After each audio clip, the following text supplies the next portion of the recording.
जैसा कि पिछले एपिसोड में हमने देखा, लू फिकवाई अपने मास्टर के दिए हुए मिशन को सक्सेसफुली कंप्लीट कर लेता है और उस लड़के जिंग जिंग को भी सक्सेसफुली बचाकर शहर से बाहर ले आता है और उससे कुंफू की टेक्निक्स के पेजेस को भी ले लेता है। और एपिसोड के लास्ट में हमने देखा कि जिंग जिंग के वहां से जाते ही वो लड़की यू गोंग वहां पर आ गई थी और वो बड़ी स्पीड और चालाकी के साथ लू फिकवाई की तलवार चुरा कर ले गई थी। जैसे ही वो उस तलवार पर लिखे नाम को पढ़ती है तो वो उस तलवार को लू फिकवाई को वापस कर देती है और ये कहकर वहां से चली जाती है कि हम दोबारा फिर मिलेंगे। अब आगे एपिसोड स्टार्ट होता है और हम देखते हैं कि अब लू फिकवाई अपना मिशन पूरा करने के बाद बड़ी खुशी के साथ वापस अपने मास्टर के पास जा रहा होता है। तभी उसे रास्ते में कुछ अजीब सा फील होता है, जैसे कि कोई उसका पीछा कर रहा हो। तो लू फिकवाई रुक कर अपने आसपास देखता है पर उसे कोई भी नजर नहीं आता तो वो वहां से चला जाता है। अब नेक्स्ट सीन में हम देखते हैं जंगल के बीचों बीच एक बहुत ही ब्यूटीफुल घर को, जहाँ पर एक आदमी बैठा खाना खा रहा होता है। और दोस्तों मैं आपको बता दूं, ये आदमी लू फिकवाई का मास्टर है। अब वहाँ पर लू फिकवाई भी आ जाता है और वो मास्टर के मुंह के आगे उस पेपर को करते हुए कहता है, मास्टर मैं ये सीक्रेट बुक का पेज ले आया जो आपने मुझे कहा था।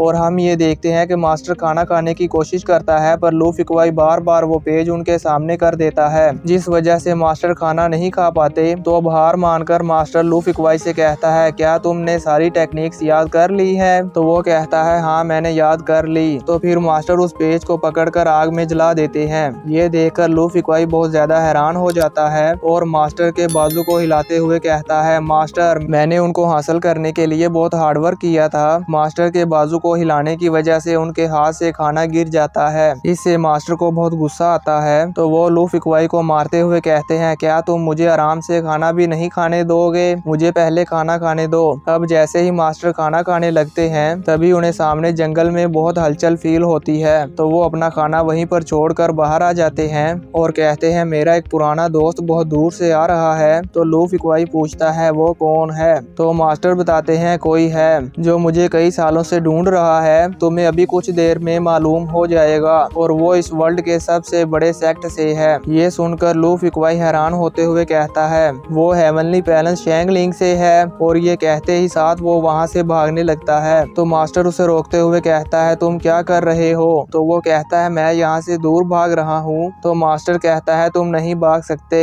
क्योंकि उन्होंने हमें चारों तरफ से घेर लिया है। तो लू फिकवाई अपनी तलवार निकालते हुए बड़े आइकॉनिक स्टाइल के साथ कहता है, अगर हम भाग नहीं सकते तो हम फाइट करेंगे। तो मास्टर उसे कहता है, क्या तुम उनमें से किसी को हरा सकते हो? तो लू फिकवाई हंसते हुए अपनी तलवार सामने करते हुए कहता है, मास्टर आप उन्हें हराएंगे? तो मास्टर कहता है, नहीं मैं अब तलवार का इस्तेमाल और नहीं करूंगा। तो लू फिकवाई बड़ी हैरानी के साथ कहता है, फिर हम क्या करेंगे? मास्टर कहते हैं, हम उनके आने का वेट करेंगे। ये सुनकर लू फिकवाई बड़ी निराशा के साथ कहता है, मास्टर वो हेवनली पैलेस ऑफ शैंगलिंग वाले आपको क्यों पकड़ना चाहते हैं? तो वो कहते हैं, क्योंकि मैंने उनका ट्रेजर चुरा लिया था। तो लू फिकवाई कहता है, मैंने एक बुक में पढ़ा था, एक समझदार आदमी कभी भी अपने से ज्यादा पावरफुल आदमी से फाइट नहीं करता। मास्टर शायद हम उनसे माफी मांग सकते हैं उनका ट्रेजर वापस करके। तो मास्टर कहता है, वो ट्रेजर अब नहीं रहा, मैंने वो तुम्हें दे दिया है। तो लू फिकवाई शौक होते हुए कहता है, क्या मुझे इस बारे में पता क्यों नहीं है? तो मास्टर उसे बताता है कि वो ट्रेजर वो कुंफू की टेक्निक्स थी जो तुमने याद कर ली है और मैंने उनको जला दिया है। अब सिर्फ तुम्हें ही वो टेक्निक्स याद हैं, तो अब तुम ही वो ट्रेजर हो। ये सुनकर लू फिकवाई और भी ज्यादा हैरान हो जाता है। तो मास्टर उसे कहता है, जब वो लोग आ जाएंगे तो मैं उनका सामना करूंगा और उनको रोकूंगा, तब तुम यहाँ से भाग जाना। तो लू फिकवाई उदास होते हुए कहता है, मास्टर आप मुझको बचाने के लिए खुद को सेक्रीफाइस करने वाले हैं। ये सुनकर मास्टर उसे मारने लगते हैं पर वो उसे नहीं मारते और प्यार करते हुए कहते हैं, हमेशा से तुम्हारी विश थी कि तुम पैलेस ऑफ लर्निंग में जाना चाहते हो, इसलिए जब तुम यहाँ से सेफली चले जाओगे तो फिर तुम पैलेस ऑफ लर्निंग में जाना और वहाँ पर दिल लगाकर ट्रेनिंग करना। और जब तुम अपनी ट्रेनिंग फिनिश कर लोगे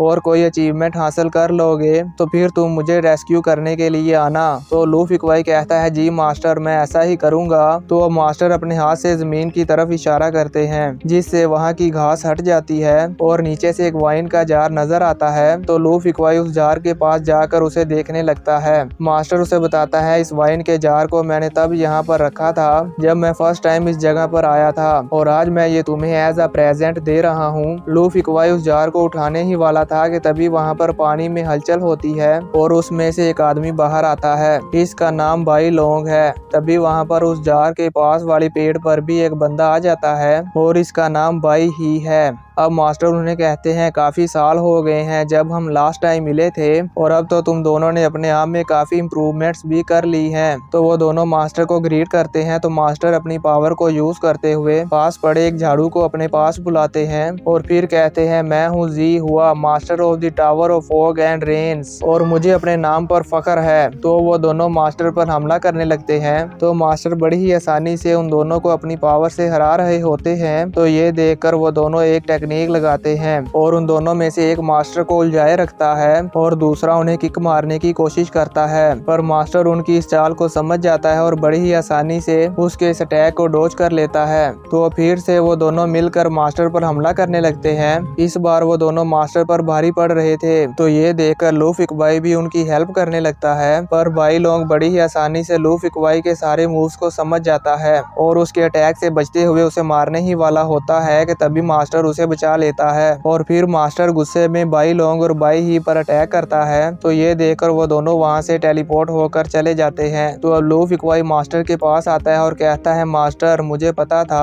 आप उन दोनों को हरा दोगे पर मैंने सोचा मैं भी आपकी हेल्प कर दूं। तो मास्टर उसे कहता है ज्यादा खुश होने की जरूरत नहीं है, वो दोनों हेल्यूसिनेशन में एक्सपर्ट हैं, मैंने उनको ज्यादा हर्ट नहीं किया है और वो दोनों तुम्हें बेवकूफ बनाते हुए तुम्हारा पीछा करके यहाँ पर आए हैं। तभी वो दोनों फिर से वहाँ पर आ जाते हैं। तो अब मास्टर उस वाइन वाले जार को अपनी पावर से खोलते हैं और उसे ड्रिंक करते हैं। तो लू फिकवाई कहता है क्या ये वाइन मेरे लिए नहीं थी? तो मास्टर उसे कहता है मुझे डर था कि अगर मैं इसे अभी ड्रिंक नहीं करता तो मेरा वो खास दोस्त हमसे इसे छीन लेता। और इसी के साथ मास्टर उसकी तरफ देखते हुए कहता है क्या तुम ऐसा नहीं करोगे? यहाँ पर हम मास्टर के दोस्त को देखते हैं जिसका नाम ही लियान जी युई है। और इसी के साथ ये एपिसोड यहीं पर खत्म हो जाता है।